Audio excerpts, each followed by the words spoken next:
Welcome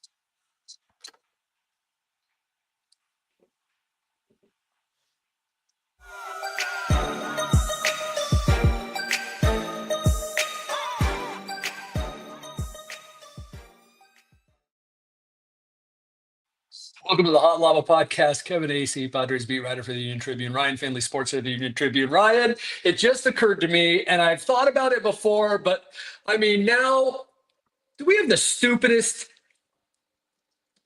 show title?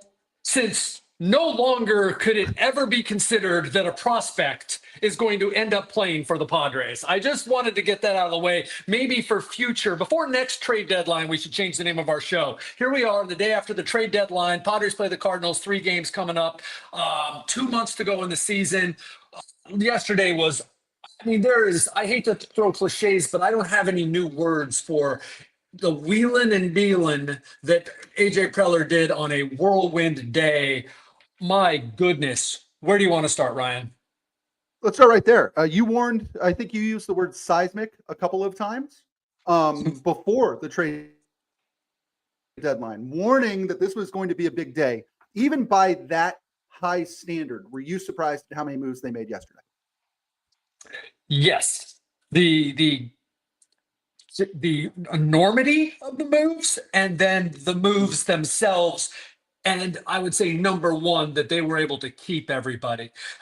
They were able, look, I don't want to say that any of these guys are game changers, even Mason Miller, because, you know, he could be here just to protect a bunch of 2-1 deficits if the offense goes back to doing what it, was doing before the last couple weeks. Ramon Laureano is having a great season, but it's like his best season, and in some measures by far. Ryan O'Hearn is a good hitter, not a great hitter. So I don't want to go like too far beyond like, oh, this was so great. They didn't get Juan Soto, and you know how I feel about how much Juan Soto actually changed things. Right. But they tried, man, and they got some good players, and I don't think you could say they're not better than they are. But yes, what he did was shocking to everyone that I've talked to, and I'm sure that people will be talking about this for days. Now, as you know, I am very appreciative of real life. So I love that it happened and it was this crazy, crazy ass day. And now I love that these players are coming here, they're going to play, and we're going to be talking about games and how the Padres are doing. Yes, absolutely. And I mean, to me, I think the big headline here is the Padres are going for it. They're going for it to the possible detriment of 2026 and beyond. Do they think they can catch the Dodgers? Wait, Kevin is holding off. Yes, Kevin. No, go. I just wanted to this would take us on a side trail that maybe we don't want to get to, but that we should. But your topic about the Dodgers is probably more pertinent that we talk about it like right now. But I like the idea that they're mortgaging the future. Might they be? Yes. Didn't they do that in 20? Oh, and then in 22 again? Oh, and then last year too? When are we going to stop saying that the Padres mortgaged the farm or that their system is barren? Now, it might be, and one day AJ Preller is going to have a reckoning. But, because Baseball America or Keith Law or whoever else does all these rankings, I'm so tired of the experts and the Padres system, and they don't have anybody. Really? Because they just got some pretty decent players. Now, Leo DeVries, but that was one trade. They got some pretty decent players with a barren farm system. So the fact that they also got a bunch of controllable players, they're actually in pretty decent payroll shape next year. So the idea of mortgaging the future, it is true, but it's not as bad as people think. I'm not saying you were saying that, but it's both can be true. They went for it. They will have some bills to pay, but they did not destroy themselves for the future. Like by signing Xander Bogaerts or Manny Machado. I was speaking more to Leo DeVries. and even baseball people, non-baseball American people, but real baseball people were surprised that this guy was moved. Let's start there. To me, that's the most interesting of all the trades that they made. What does Mason Miller bring? Where does Mason Miller slot in here? And then I've got a bigger picture question for you after we talk about this. The difference between a big leaguer and a future big leaguer is one of them's in the big leagues. Carlos Asuaje was ranked as far high as Leo DeVries. So I look. Also, AJ Preller doesn't give a darn about this because he traded C.J. Abrams, Robert Hassel III, James Wood, Mackenzie Gore. So I'm not necessarily by saying that defending AJ Preller, but the shock factor in this is I don't know. They said Leo DeVries was untouchable as recently as a few months ago. So okay, yes, it is shocking, but he's not a sure thing. And I don't care if Xander Bogaerts hits 200 for the final 8 years of his contract. If he continues to have a good season this year and the Padres win the World Series, that was a good contract.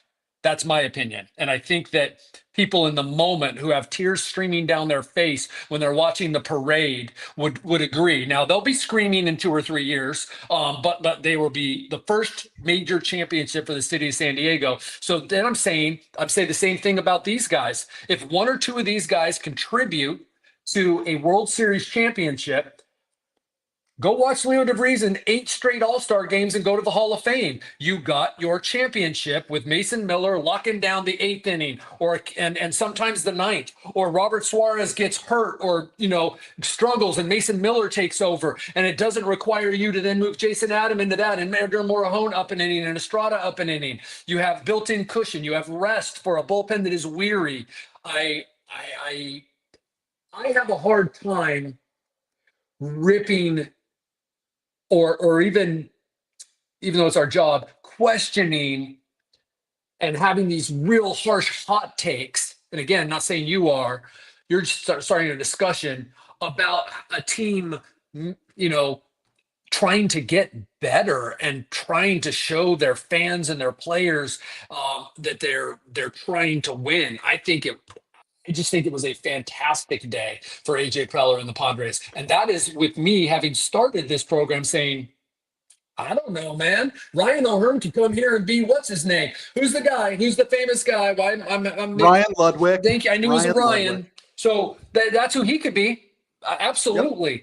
So and again, AJ Preller is going to have a reckoning one day. About what he's done. But this, I think, was fantastic. Yep. I remember the year they got Soto, the Padres also got Brandon Drury and Josh Bell.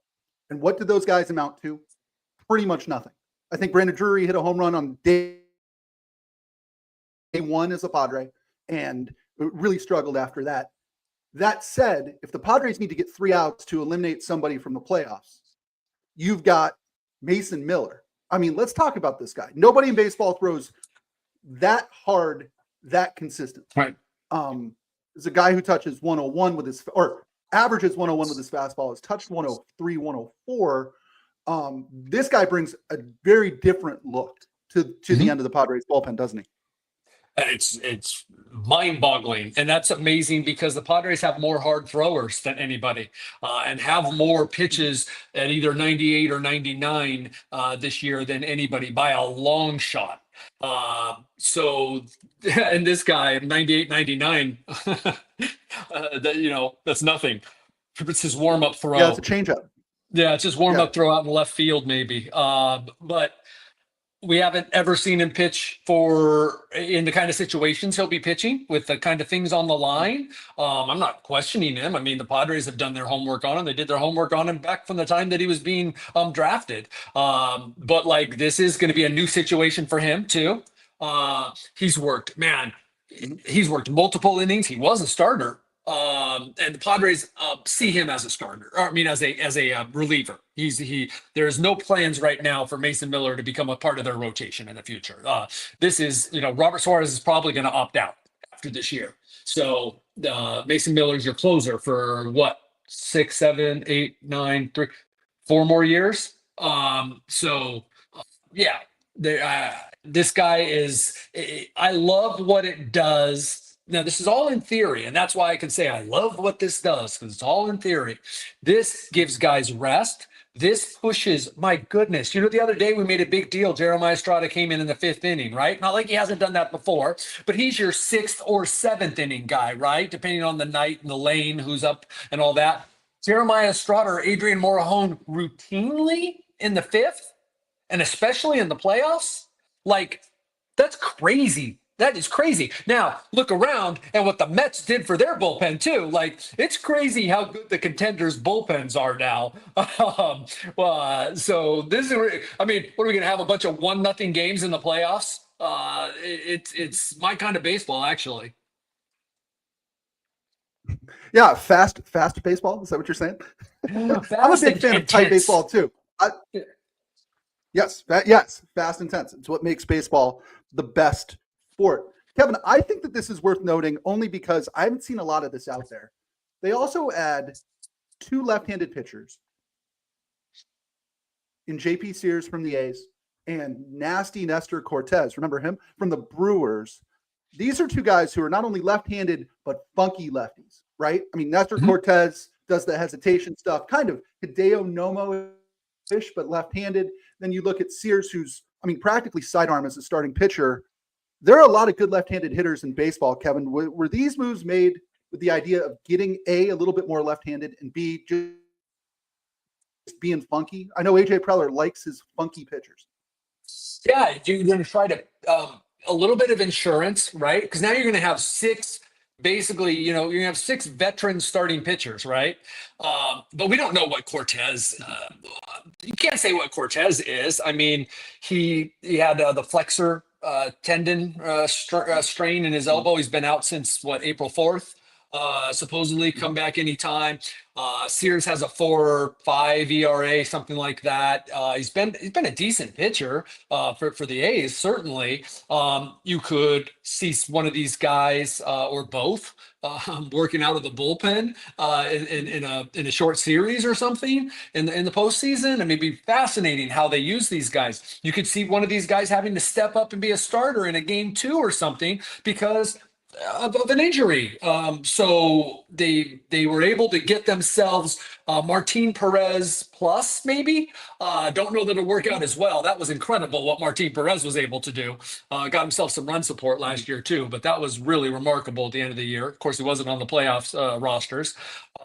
So yeah, it mixes things up. That is a great point, and it could work in their favor. It is not something they've been concerned about at all. Obviously, having been so overwhelmingly right-handed, Ruben Niebla has his pitchers. Not that you're going to bring in somebody at this point, but he does it. He makes sure that his pitchers have pitches that move all different ways to be able to go against righties and lefties. And the Padres are pretty good with their splits, righty lefty. But that does bring a different look to the Padres.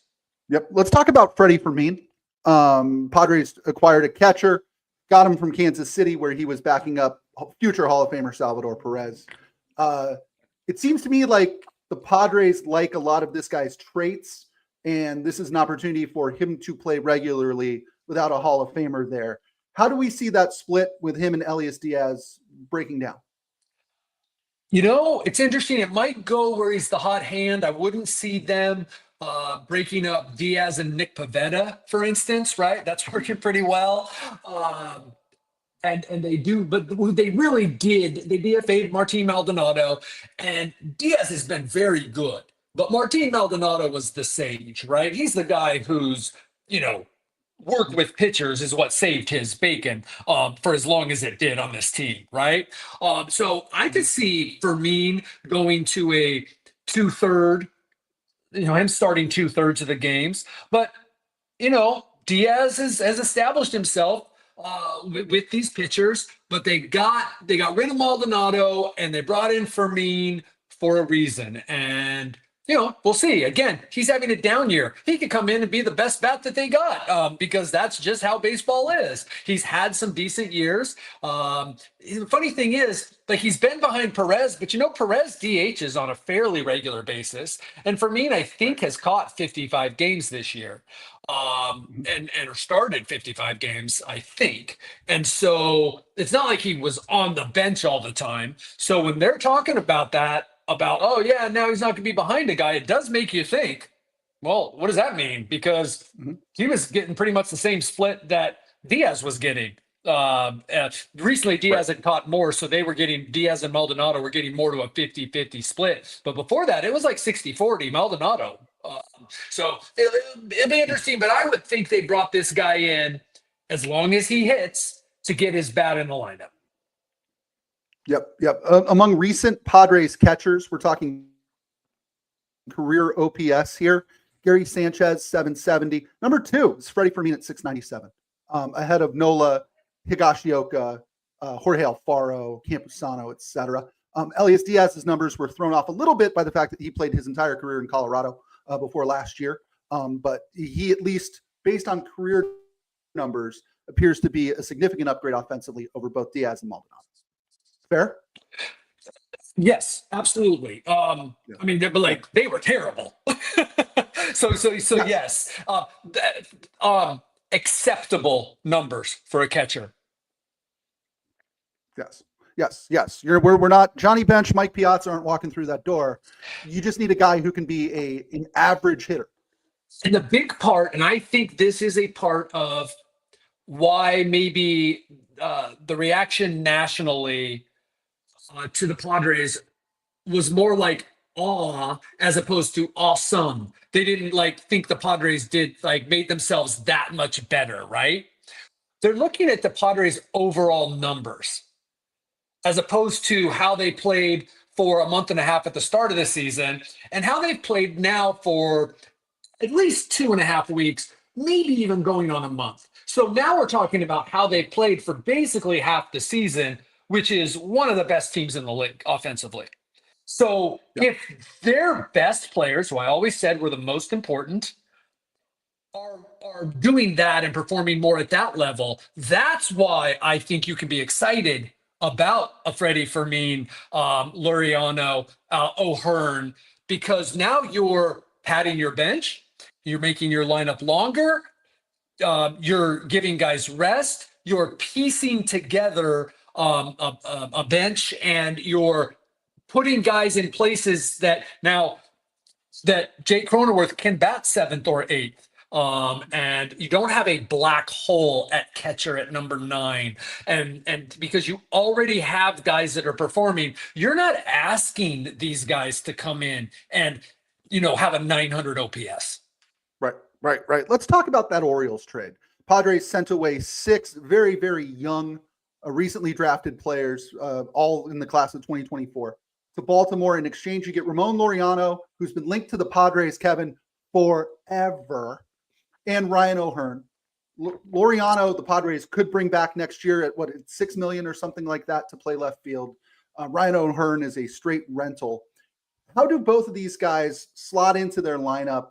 And, how are they going to juggle O'Hearn and Gavin Sheets, who seem, at least on the surface to me, to be practically identical players? Yeah, probably 6th, 7th in the lineup, 5th maybe. O'Hearn, a lefty batter, so you got to, figure out how you're going to do that. Mike at the bottom of the lineup has been putting Mike Schilt more of the lefties together. I mean, sometimes you have to if you got 5 of them in the lineup.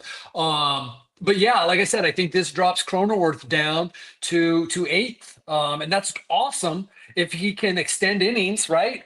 And can be the role of the 8th hitter. Yeah. Again, I think it makes your bench better every single day. And that is, I think is huge. But I don't see him disrupting Mike Schilt, disrupting the first 4 spots in the order, why that there would even be a reason to. And unless he believes that maybe even dropping Merrill down to 4th Mhm. With the way that he's going, though he's hitting a lot of balls hard. I mean, yeah, it's really interesting what he's going to do with this lineup. He has gone from, man, what's he going to do with the lineup to, oh, what's he going to do with the lineup? And I think that that's exciting. Yep. Trenton Brooks, local guy, seems like a very nice guy, good dude. Mhm. There's a big difference in terms of when you see Gavin Sheets swinging a bat on deck to pinch hit and Trenton Brooks swinging a bat on deck to pinch hit. Do we think Gavin Sheets is now a bench player, at least for the stretch run here? I think that's probably the primarily where he's at. I mean, you got these guys, you got them to play. Theoretically, they're better, but Gavin's been a big part and has had some big hits, but he also has had some big hits off the bench.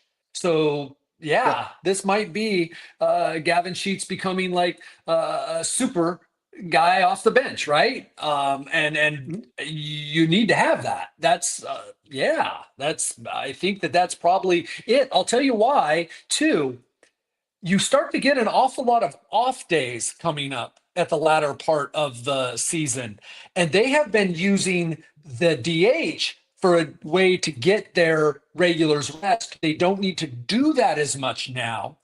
So Mhm. I'm not sure where the playing time is for Gavin, unless Gavin got Mhm. super hot and one of the other guys wasn't. But yeah, I do think this moves Gavin Sheets to the bench. I was sort of led to believe that yesterday too, that he's the first guy, right? Like that Right. that goes there. So, but he'll get his starts too. That's for the most part, unless you're Tyler Wade. Mike does a pretty good job of moving, and that's not on Mike Schilt. But I think that yeah, what will be interesting, and I think it's fairly obvious, but they've got to make some room on this 26-man roster. The pitching piece is pretty easy. I think they have some tough decisions here. Um, I think Bryce Johnson, that's what I'm led to believe, is the guy that stays. Not only has he been hitting better, but that's not what he'll be. All things go as well as the Padres hope with their new additions and their offense going the way that it has been. Bryce Johnson's going to become a defensive replacement and a pinch runner. That's Bryce Yep. Johnson's role probably for the rest of the season if things were to go. So that means Tyler Wade, you got some tough decisions to make, tough decisions because of guys that you like and you think bring a lot to the clubhouse. But when you add six players, and there's not really any urgency for the pitchers, the starting pitchers, to get put on the or to get especially I'm sorry, Nestor Cortez is on the injured list, so you can wait a little bit there. But you bring six guys in, you're gonna I don't want to say disrupt. That makes it sound negative, but you're turning over quite a bit of the chairs in that clubhouse. Yep. 1/4 of your roster. Two interesting points. Tyler Wade, the guy who's too valuable to play. Very curious to see what happens with him. He passed through waivers last time. I wonder if a bad team or a team maybe with a more pressing need might jump in and try to claim Tyler Wade if the Padres try to pass him through waivers. Um, number two, Gavin Sheets has also played some first base in his career. This is just my thinking here. He's cheap. He's controllable. I wouldn't be surprised if Gavin Sheets was playing first base for the Padres next year. Just a thought. But hey, absolutely. I don't think that he's done a remarkable job in left field. I don't think that his future is in left field. So yeah. Yeah, yeah. And he's been again. If there's a parade through downtown in October, I think we will look back at some of these guys who have either been traded. So the Kolex, Stephen Kolek, Ryan Bergert, or maybe the guys who aren't going to play as much, like Gavin Sheets. They helped hold things together when things were starting to fracture. I think a little bit earlier this Oh, season. That's oh probably my worth gosh. noting at some point. Great point. I mean, absolutely. And look, the price to get a catcher was two back end starters, right? A lot of times when guys are traded away, and I want to emphasize, like if that was a text you sent me, I would have done those two red exclamation points, or right, like I want to emphasize what you said about the importance of Kolick and Berger, but they're back end rotation guys, man. Like okay, Padres, yeah, they're yeah they're they're rich in back end rotation guys now. I mean, okay, like because people act like, oh, they've done so much. Oh, they have. You're right. Guess what? The stress level of having to rely on Kolick and Berger to continue as young pitchers to navigate. Oh, please, 4 innings, 5 innings, keep us in the game.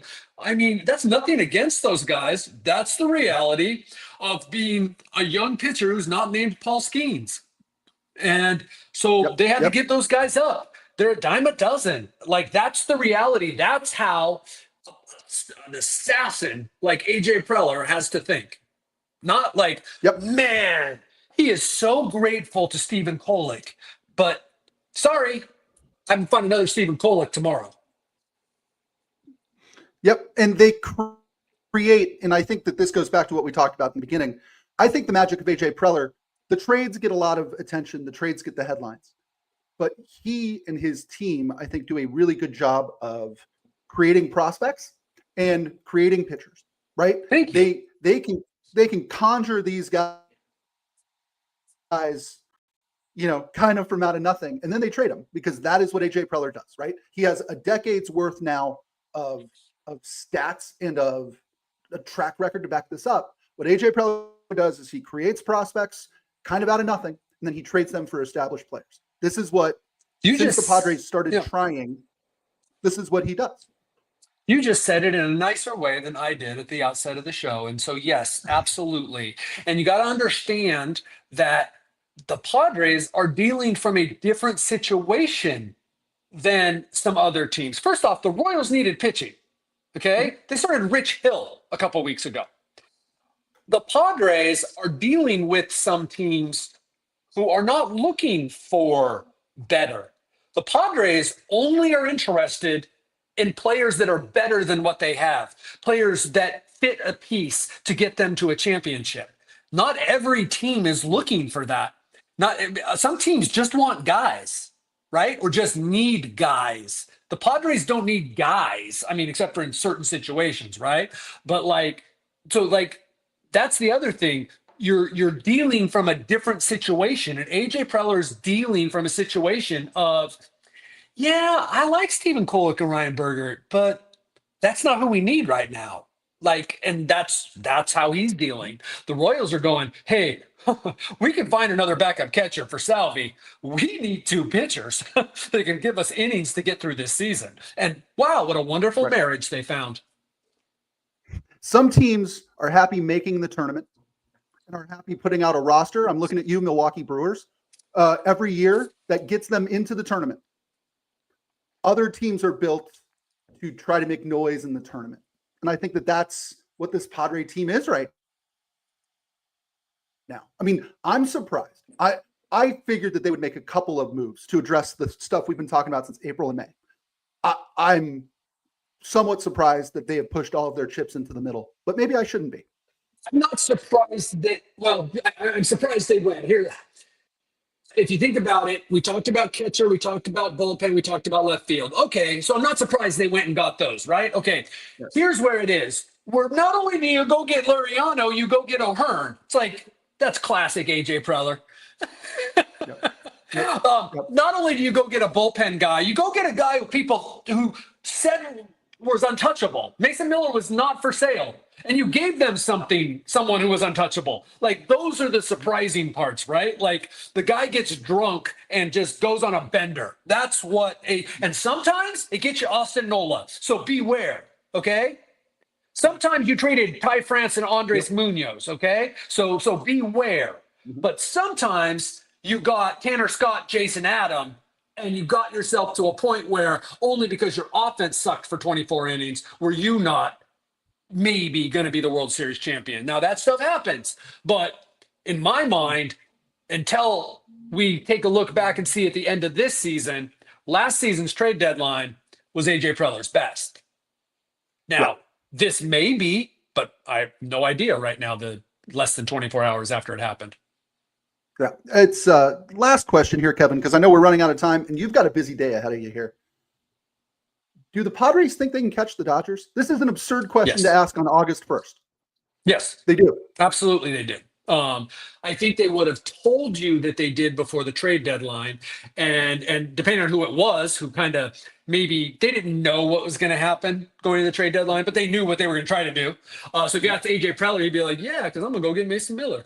Um, and I think the players would have told you they could have, and they were, but like I don't know that they would believe it like they do now, but I've already talked to people that yes, absolutely, the first round buy is what you're looking for right now.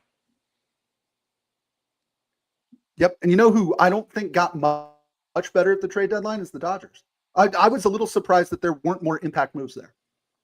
There, it is awesome. Brandon Gomes, their general manager, the one who does all the talking, he's the guy below Andrew Friedman.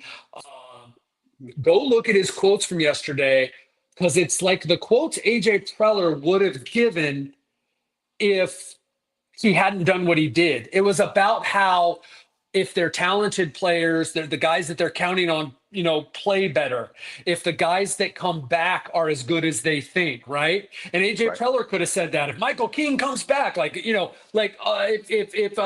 these guys keep hitting at the top, the ones that are supposed to, like that, and you know what? The Dodgers can be justified to say that without a doubt, right?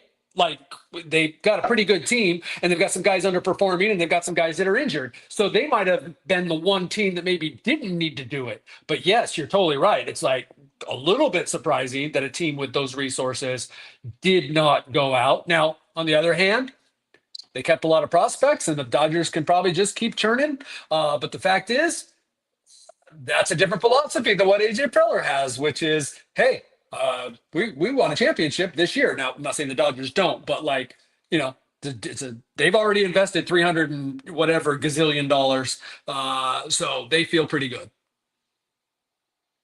Yep, absolutely. Padres, Cardinals. Sorry about it, Cardinals. We're not going to talk about you today on this podcast. The 3-game series starting at Petco Park tonight. We'll be very interested to see what the Padres starting lineup looks like. That'll do it for this episode of the Hot Lava Podcast. For Kevin Acee, I'm Ryan Finley. We'll see you next time.